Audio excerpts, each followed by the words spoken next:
दोस्तों, आज की कहानी है प्रेम विवाह। प्यार में अंधा होने पर अनु को मिली सजा।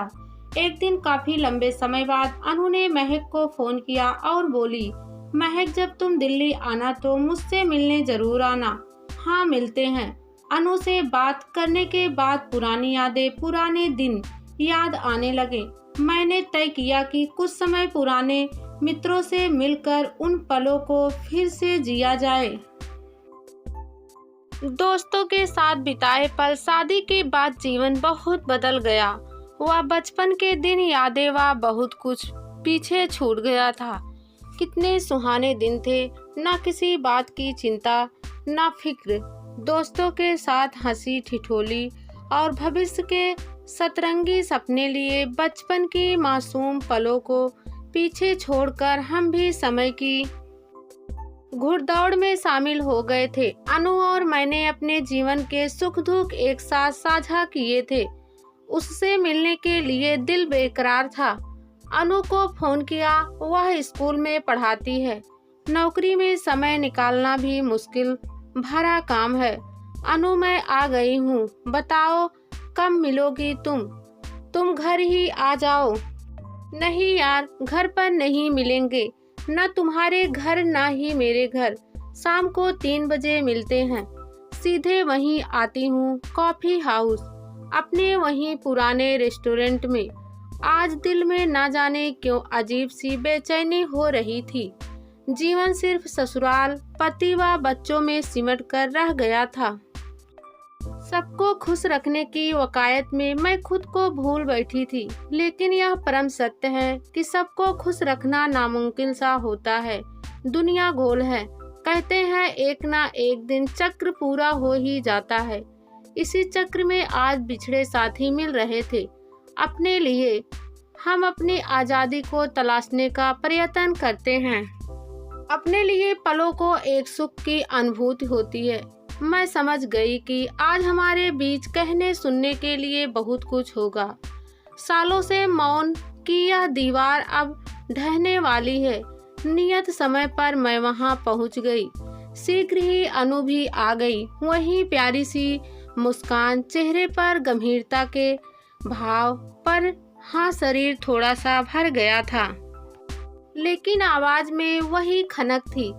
आंखें पहले की तरह प्रश्नों को तलाशती हुई नजर आई, जैसे पहले सपनों को तलाशती थी।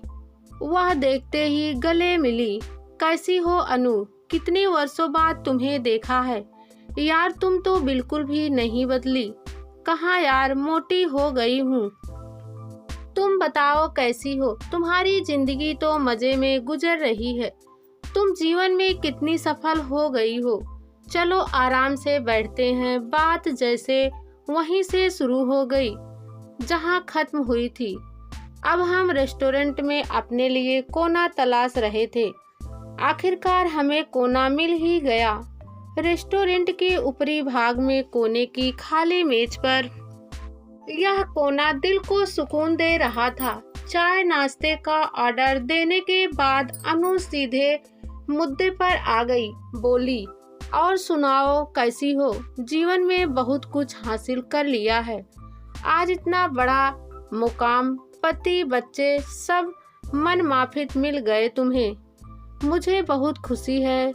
यह सुनते ही महक की आंखों में दर्द की लहर चुपके से आकर गुजर गई। वह पलकों के कोर कुछ नम से हो गए, पर मुस्कान का बनावटीपन कायम रहने की चेष्टा में चेहरे की अनकही कहानी बयां कर रही थी।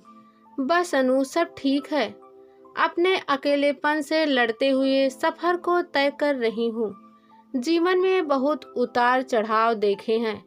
तुम तो खुश हो ना, नौकरी करती हो, अच्छा कमा रही हो, अपनी जिंदगी अपने हिसाब से जी रही हो। सब कुछ अपनी पसंद का मिला है, और क्या सुख चाहिए।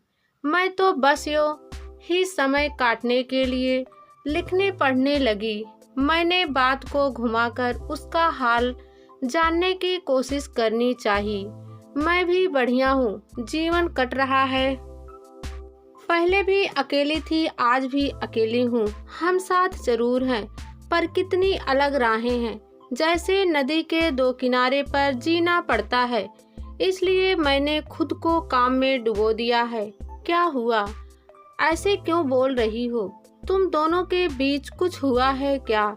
नहीं यार, पूरा जीवन बीत जाए तो भी हम एक दूसरे को समझ नहीं सकेंगे। कितने वैचारिक मतभेद हैं। शादी का चार्म प्रेम पता नहीं कहाँ एक साल ही खत्म हो गया। अब पछतावा होता है। सच है, इंसान प्यार में अंधा हो जाता है।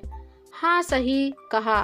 सब एक ही नाव पर सवार होते हैं, पर परिवार के लिए जीना पड़ता है। हाँ, तुम्हारी बात सही है, पर यह समझौते अंतहीन होते हैं, जिन्हें निभाने में जिंदगी का ही अंत हो जाता है। तुम्हें तो शायद कुदरत से यह सब मिला है, पर मैंने तो अपने पैरों पर खुद कुल्हाड़ी मारी है। प्रेम विवाह जो किया है, सबने मना किया था कि यह शादी मत करो, पर आज समझ में आया कि मेरा फैसला गलत था। यार, विनय का व्यवहार समझ से परे है। रिश्ता टूटने की कगार पर है। उसके पास मेरे लिए समय ही नहीं है। याद नहीं कब 2 पल मेरे साथ सुकून से बैठे हों। हर बात में अलगावा वाली स्थिति होती है। अनु, सबको मनचाहा जीवन साथी नहीं मिलता। जिंदगी उतनी आसान नहीं होती जितनी हम सोचते हैं। सुख अपरिभाषित है। रिश्ते निभाना इतना भी आसान नहीं है। हर रिश्ता आपसे समय व त्याग मांगता है। पति के लिए जैसे पत्नी उनकी संपत्ति होती है, जिस पर जितना चाहे मर्जी चला ले। हम पहले माता पिता की मर्जी से जीते थे, अब पति की मर्जी से जीते हैं। शादी समझौते का दूसरा नाम ही है। हाँ, कभी कभी मुझे भी गुस्सा आता है तो माँ से शिकायत कर देती हूँ, पर अब मैंने स्थिति को स्वीकार करना सीख लिया है। अब खुद नहीं होता, तुम भी हौसला रखो, सब ठीक हो जाएगा। नहीं महक, अब उम्मीद बाकी नहीं है। शादी करो तो मुश्किल, ना करो तो भी मुश्किल। सबको शादी की अंतिम पड़ाव क्यों लगता है? मैंने भी समझौता कर लिया है कि रोने धोने से समस्या हल नहीं होगी। अनु, तुम्हारे पास तो कला का हुनर है, उसे और निखारो। अपने शौक पूरे करो। एक ही बिंदु पर खड़ी रहोगी तो घुटन होने लगेगी। एक बात बताओ कि एक आदमी किसी के सुख का पैमाना कैसे हो सकता है? अरेंज मैरिज में पग पग पर असहमति होती है। यहाँ हर रिश्ता आपकी दहलीज पर खड़ा होता है। हर कोई आपसे संतुष्ट नहीं होता। महक, बात तो तुम्हारी सही है, पर विवाह में कोई एक व्यक्ति किसी दूसरे के जीने का मापदंड कैसे तय कर सकता है? समय बदल गया है, कानून में भी दंड का प्रावधान है। हमें अपने अधिकारों के लिए सजग रहना चाहिए। कब तक अपनी इच्छाओं का गला घोटे? यहाँ तो भावनाओं का भी रेप हो जाता है, जहाँ बिना अपनी मर्जी के आप वेदना से गुजरते रहो और कोई इसकी परवाह भी ना करे। अनु, जब विवाह किया है तो निभाना भी पड़ेगा। क्या हमें माता पिता, बच्चे, पड़ोसी हमेशा मन चाहे ही मिलते हैं? क्या सब जगह आप तालमेल नहीं बैठाते? तो फिर पति पत्नी के रिश्ते में वैचारिक मतभेद होना लाजमी है। हाथ की सारी उंगलियां भी एक समान नहीं होती, तो 2 लिंग कैसे समान हो सकते हैं? मुंह सुजाकर रहने में कोई मजा नहीं है। दोनों पक्षों को थोड़ा थोड़ा झुकना पड़ता है। किसी ने कहा है ना कि यह आग का दरिया है और डूब कर जाना है, तो विवाह में धूप व छाव के मोड़ मिलते रहते हैं। हाँ महक, तुम शायद सही हो। कितना सहज सोचती हो। अब मुझे भी लगता है कि हमें फिर से एक दूसरे को मौका देना चाहिए। धूप छांव तो आती जाती रहती है। अनु, देख यार, जब हम किसी को उसकी कमी के साथ स्वीकार करते हैं तो पीड़ा का एहसास नहीं होता। सकारात्मक सोचकर अब आगे बढ़। परिवार को पूर्ण करो, यही जीवन है। विषय किसी निष्कर्ष तक पहुंचती की तभी वेटर आ गया और दोनों चुप हो गई। मैडम, आपको कुछ और चाहिए? कहने के साथ ही मेज पर रखे खाली कप प्लेट समेटने लगा। हाँ, 2 कप कॉफी के साथ बिल लेकर आना, अनु ने कहा।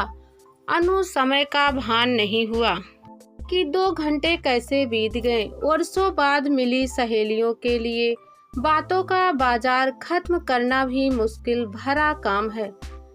गर्मा गर्म कॉफी हलक में उतरने के बाद मस्तिष्क को राहत महसूस हो रही थी। आज दोनों शांत मन से अदृश्य उदासी व पीड़ा के बंधन को मुक्त करके चुपचाप यहीं छोड़ रही थी। मन में कड़वाहट का बीज जैसे भरने लगा। महक घर जाते हुए सोच रही थी कि प्रेम विवाह में भी मतभेद हो सकते हैं, तो अरेंज मैरिज में पग पग पर इम्तिहान है। एक दूसरे को समझने में जीवन गुजर जाता है। हर एक दिन नया होता है। जब आशा नहीं रहेंगे तो वेदना नामक शराब से मुक्ति मिल जाएगी। अनु से बात करके मैं यह सोचने पर मजबूर हो गई कि हर शादीशुदा व्यक्ति परेशानी से गुजरता है। शादी के कुछ दिनों बाद जब प्यार का खुमार उतर जाता है तो धरातल की उबड़ खाबड़ जमीन उन्हें चैन की नींद सोने नहीं देती है। फिर वहीं से शुरू हो जाता है आरोप प्रत्यारोप का दौर। क्यों हम अपने हर सुख दुख की गारंटी अपने साथी को समझते हैं? हर पल मजाक उड़ान व उनमें खोट निकालना प्यार की परिभाषा को बदल देता है। जरा सा नजरिया बदलने की देर है। सामाजिक बंधन को क्यों ना हंसकर जिया जाए, पलों को गुनगुनाया जाए। एक पुरुष या एक स्त्री किसी के सुख की गारंटी का कारण कैसे बन सकते हैं? हाँ, सुख तलाश सकते हैं और बंधन निभाने में ही समझदारी है। आज मैंने भी अपने मन में जीवन साथी के प्रति पल रही कसक को वहीं छोड़ दिया तो मन का मौसम सुहाना लगने लगा। घर वापसी सुखद थी। शादी का बंधन मजबूरी नहीं, प्यार का बंधन बन सकता है। बस सोच बदलने की देर है। कुछ दिनों बाद अनु का फोन आया। शुक्रिया महक, तुम्हारे कारण मेरा जीवन अब महकने लगा है। हम दोनों ने नई शुरुआत कर दी। आपसी तालमेल निभाना सीख लिया है। अब मेरे आंगन में बेला के फूल महक रहे हैं। सुख की गारंटी एक दूसरे के पास है। दोनों कहकर हंसने लगे।